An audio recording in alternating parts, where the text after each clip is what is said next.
Hey everybody, welcome to week 59 of the Ag Commodity Corner Plus podcast. It's the week after we had that Trump Z summit. Mo, what are we talking about this week? This new trade deal after a nothing burger last week.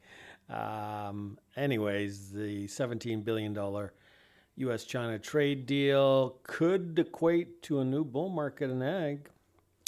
Let us know your comments. We'll get to that here in a second. But here's your summary quote chart for the week. After all that, the surge on Monday, we ended up the week okay. I mean, we couldn't hold on to those gains on Monday, but I think there's too many naysayers on this Chinese trade deal. They're just waiting for some proof, and you guys are so impatient. It's not funny. Do you know how many people got this thing wrong since day one? And I still think they don't think it's going to happen for some reason, but you got to believe that the Trump administration announcement's for real, and you're going to have to take China's word that it's true. So,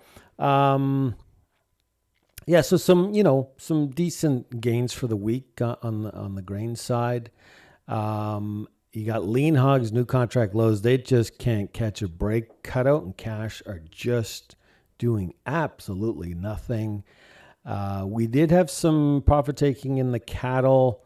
Not sure why, but maybe there's some news that there's another plant that might shut down. So maybe that spooked the market a little bit. But stocks didn't care. I don't know if there's some rotation out of crude and grain back to stocks because the Dow's at record highs. I'm not convinced of that just yet. And then, of course, you had crude lower. And I think a lot of the grains are tied to crude right now. And so when crude's lower, the funds are selling maybe some of that risk premium out of the grains tied to that war, higher crude oil. But I think that Chinese demand, once it shows up, will replace it. And so we'll see what happens as we get into next week. So let's start off with this government fact sheet. So last week, Mo, we had that Trump Z summit, which initially we were anticipating a lot from it. Did not get anything immediately post the summit, but on Sunday, there was the White House announcing that we have a $17 billion trade deal that China seems to have agreed to. And this is on top of what we got last November in terms of 25 million metric tons of a purchase agreement for soybeans from China. And Mo, this also adds on to, or rather, you could take precedent from the phase one trade deal, which opened up market access for U.S. ag into China. Is all of this a game changer, Mo? It is, because this, so I'm just drawing the line there, but this amounts to 29 billion for the next 3 years. Go back to 2020 to 22. I hope you guys experienced a win during that period, because we did. We weren't selling anything through that period. It was a game changer. It's a big ag driver. If you look at the last, since the 1970s, there's been 4 big ag drivers. 1972, 73, the Russian grain robbery that was explosive to demand. You had the 1990 Clean Air Act in the U.S. that introduced ethanol. And then you had the phase one trade deal in 2020, and now this one. This one just comes close to that one. And so, if you go back to 2020, Avinash, we signed that deal in January. It was effective February 14th, and China didn't buy till May 20th. And we can argue that maybe COVID slowed them down. Yeah. So do they take 5 months to buy? I think the market would be disappointed if they did. So the good news this week, even though China did not suggest that they were agreeing to the 17 billion, they said they were going to lower tariffs. And that's key, because if the U.S. lowers the fentanyl tariff at 10% plus the reciprocal tariff at, I think it's 14%, it's a win for China, because they save about 62 billion. Maybe in exchange, they're going to buy 30 billion worth of U.S. ag. And so they save money. That makes sense. So I would not be surprised if you start to see some USDA flash sales proof as you get into that first week of June. Now, this is just a chart showing you that this new farm deal could push you right back to record highs. Now, remember, you also have a June 11th crop report coming up. Is the USDA going to take this at face value and start to adjust demand higher and ending stocks lower? They could. So definitely a start of a new bull market. Could it take longer than most people want? Probably. But this allows you to postpone your marketing plan, allows you to maybe stay longer. One of the top commodities that could be on China's list of buying is corn, as well as sorghum. And it's only going to add fuel to the fire. So very, very positive news for farmers and for profitability over the next couple of years. From that U.S. China situation, let's look into what's happening in the Middle East and that Iran war. Of late, hopefully this is good news. There seems to be progress in terms of peace talks, but there is still, both sides are at loggerheads regarding a lot of key issues, including Iran's uranium program and their stockpiles, and also the talk about tolls being applied for ships going through the Strait of Hormuz. We had crude oil, which is set for a loss this week after having hit highs over recent weeks. We also have fertilizer prices, which continue to be high. Yeah, so again, I think the markets are tied to this Iran war, crude oil. The funds had built in war risk premium into the grains. They're buying as a hedge against inflation. If this all comes to an end and unwind, do we remove that war premium? No question, but I think we can add it back with that Chinese demand. So you got a double top. 95 is kind of your support, but over the coming weeks, if we can figure out where that uranium has to go and remove that toll on the strait, we could see crude at 80 or lower. And then here's, I know that fertilizer prices still at, the headlines are keep, higher prices versus last week or the previous month or last year. But this is urea, FOB Gulf, down 24%. So, again, don't chase 27 fertilizer. I think you're making a mistake. I think you're going to lock in a higher input cost that you don't need. Do you think that was a knee-jerk reaction, or do you think we could see further easing in some of those fertilizer prices? No, I think over time you'll see lower prices. Yeah. Let's look at the latest drought monitor, and this is a snapshot of what's happening in the Midwest. So U.S. Midwest D0, D4 drought conditions were up to 27% of the area being covered versus 19% 2 weeks ago, so a sharp increase there. And more drought seems to be traveling slowly east from the west, and the southeastern drought seems to be slowly moving north into the Midwest. It seems to be a concern past Memorial Day. 2026 fun weather scare could play a role on top of the China situation. Could we have a weather scare more? Well, you put the two together and you got fireworks, but it's going to be difficult because if you look at this map, most of the Midwest is white, which means they've got plenty of moisture. So even if you went into June with no moisture, I don't know. I think they could ride it out. What you really need is some heat. You start turning this thing with no moisture in June with 100, 110, 120 degrees, and I don't think anybody's calling for that. Then maybe we got a problem. But remember from past years, going back to 2012, the funds do not hit the panic button until July 1st. So still way too early. And then this is just another form of that chart showing you how the drought is expanding in some of these areas. So it's a concern, but I don't know. Maybe in July, it could become more of a problem. And don't forget to try our program. We got the app. We got our daily email. We got this podcast, obviously. And this week we were talking about do you sell now or wait for that Chinese demand? honestly, I'd be waiting for that Chinese demand to show up. If you've waited this long, why not wait? We could wake up on Tuesday and we get some USDA flash sales, and this thing's off and running. As opposed to what's happening in the Midwest, that U.S. Winter wheat country, especially the HRW winter wheat country, seems to be, the conditions continue to be dire. USDA weekly crop progress data showed that U.S. winter wheat conditions slipped to 27%, good to excellent, versus, that's the date's lowest rating since 1989. And specifically for the HRW wheat situation, and if you just take the top 5 production states, as you guys can see there on the screen, the poor to very poor ratings went up on average, a weighted average went up to 59% versus 55% a week ago. That wheat crop just does not seem to be catching a break. Yeah, we keep hearing that farmers are walking away from harvesting their wheat crop, their HRW. That's how bad it is.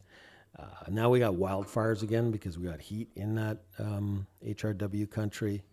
Remember, June 11th is around the corner, so USDA could make some more adjustments. Plus, what if China buys wheat? That would only add fuel to the fire. So I don't think it's over. I think it's over short term. The market feels fatigued, tired, because it can't seem to trade back above that 720, 750. But I'm not sure and I think a lot of people in the trade are worried that the highs are in. We had a high. Is there the potential for another high, the high? Typically, the highs happen more often in June, not May. If we didn't have this trade deal with China, I would almost agree with you that the highs are in. But because of this Chinese trade deal, and they could come in any day now to buy, I don't think it's over. Let's talk about this new study by the North Dakota State University. According to the study, China's retaliatory tariffs on U.S. ag goods wiped out an estimated almost $15 billion in export sales over a 12-month period. And with soybeans taking the biggest hit, Iowa, California, and Illinois each faced roughly $1.2 billion in estimated exposure, followed by Texas, Kansas, Nebraska, Minnesota, Missouri, Indiana, South Dakota, Ohio, Arkansas, and North Dakota, all those major ag states. Yeah, and that's why we saw beans at one point trade below, $10 down into that 950. So now back to 12, and there's no other like China, the big gorilla in the room. Some think that all those other countries combined can buy more soybeans than China. No, they can't. And so, again, this is a big, big game changer going forward. And let's switch over and look at what's happening in the stock markets. And this is a chart of NVDA, the biggest company on the U.S. Stock Exchange, probably the biggest company in the world. NVIDIA reported stellar Q1 results on May the 20th, blowing past Wall Street expectations with $81.6 billion in quarterly revenue and an 85% year-on-year increase, and adjusted earnings per share of $1.87. Even the CEO of NVIDIA is confused or doesn't understand why the stock price continues to just falter. Fell again today, Mo. Yeah, they're going to generate upwards of $400 billion next year, $500 billion the year after in revenue. And they just introduced a new CPU for Agentic AI. I don't know if everybody understands what Agentic AI is, but he essentially says that the computer that I currently work on is a laptop. That laptop will get replaced with CPUs that have AI agents that can help me do my job better. It just makes me more efficient, productive. And so he's saying that as we get into the first quarter of 27, he's going to generate about another $20 billion. This is on top of the GPU revenue for a total of potentially $200 billion. So he just found another revenue source. He's also talking about robotics in the first quarter of, that $20 billion for agentic AIs this year, 200 billion maybe next year, 9 billion first quarter of 27 for robotics. So he continues to diversify outside of GPUs. And so we started with the large language models. We went into inference and now agentic AI. Go look at Dell. Go look at AMD. I mean, these are, and Intel, these are the typical standard CPU companies. That Dell sells a computer for a living, and the stock was up 17% today. So the CEO of AMD says that she didn't see it coming a year ago. A lot of these guys did not. Generally, CPU demand grows at 3-4% a year. She's saying now 35% per year. Wow, that's amazing. If you want to play conservative stock in the AI sphere, it's NVIDIA. I mean, there's some saying 285 by year end, 500 by year end. Even if it's just 285, that's a 29% gain. That's good enough for me. We got the USDA cattle on feed report for the month, which was largely in line with expectations for the cattle on feed estimate. For the placements came in higher than expected at 106 year on year versus 103 expected. Marketings, though, was slightly lower than what was expected. I think this is a slightly bearish number, but because the market came off the last 2 days ahead of this report, it may already be priced in. So I'm not too concerned about it. June live cattle still trading at 249. Unless it's breaking 220, bull market remains in place. Also, the latest CFTC update showed further selling in a lot of the major grains except for soy meal and Chicago wheat. So in terms of corn, further selling of over 6,000 contracts, taking that net length lower to 293,354. And in soybeans, over 7,000 contracts sold week on week, taking net length to 207,804. Chicago wheat, though, we saw buying of over 14,000 contracts, reducing that net short position to less than 5,000 contracts. Canola, again, significant selling of over almost 14,000 contracts, reducing net length to 45,879.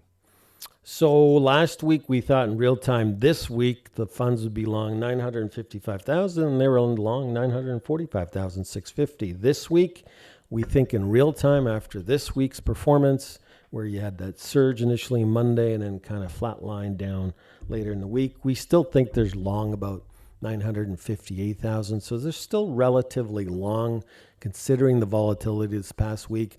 So let me leave this with you. If you go back to 2020-22, what did we have? We had a phase one trade deal with China. China was buying. We had fund buying. We had inflation. Inflation peaked at 9.1%. Ukraine-Russian war. COVID. Lots of central banks spending money. Corn goes to $8, peaked in May of 22.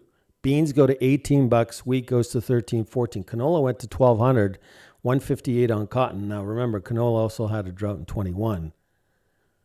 Is this a repeat of 2022? We have Chinese buying, maybe. Hasn't shown up yet, but I think it will. We have fund buying, inflation, crude and fertilizer through the roof, just like in 22. We had COVID, but now we have Ebola. Have a look at Ebola and the problems having going on in the Congo. This could be another pandemic. I'm not trying to scare you, but this one is deadly. So I hope they can control it. But you have a Iran war, higher crude, higher fertilizer.